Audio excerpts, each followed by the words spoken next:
मथुरा नगरी में अत्याचारी राजा कंस का आतंक छाया हुआ था। जब आकाशवाणी हुई कि उसकी बहन देवकी का 8वां पुत्र ही उसका वध करेगा, तब कंस भय से कांप उठा। उसने देवकी और वसुदेव को कारागार में डाल दिया। एक एक करके उसने उनके 7 बच्चों को मार डाला। लेकिन जब 8वें पुत्र के रूप में स्वयं भगवान श्री कृष्ण ने जन्म लिया, तब सारी जेल दिव्य प्रकाश से भर उठी। आधी रात का समय था। भगवान विष्णु ने वसुदेव और देवकी को दर्शन दिए और कहा, मैं तुम्हारे पुत्र कृष्ण के रूप में अवतरित हुआ हूँ।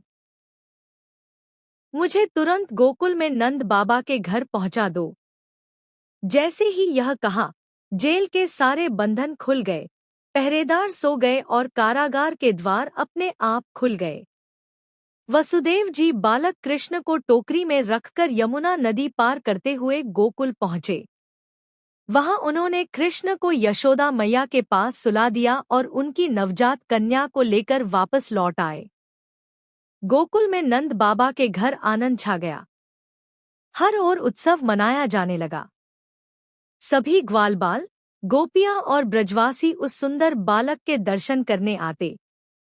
कृष्ण की मोहक मुस्कान सबका मन जीत लेती।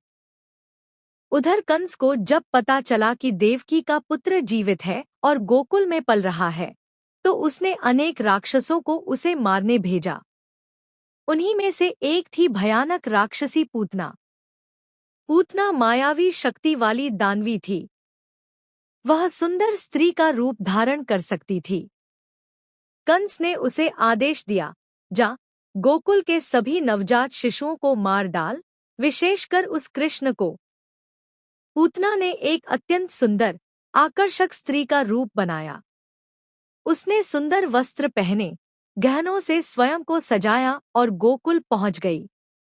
उसे देखकर किसी को संदेह नहीं हुआ। लोग उसे देवी समान समझने लगे।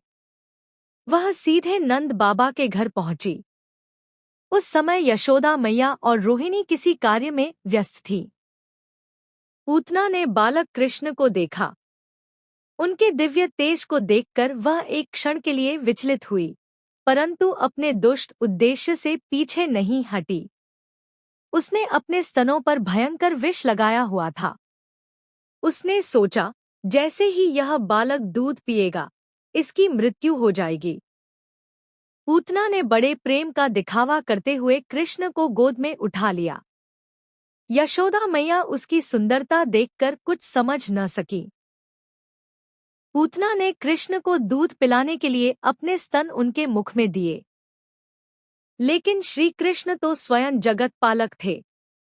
उन्होंने केवल दूध ही नहीं पिया, बल्कि पूतना के प्राण भी खींचने लगे।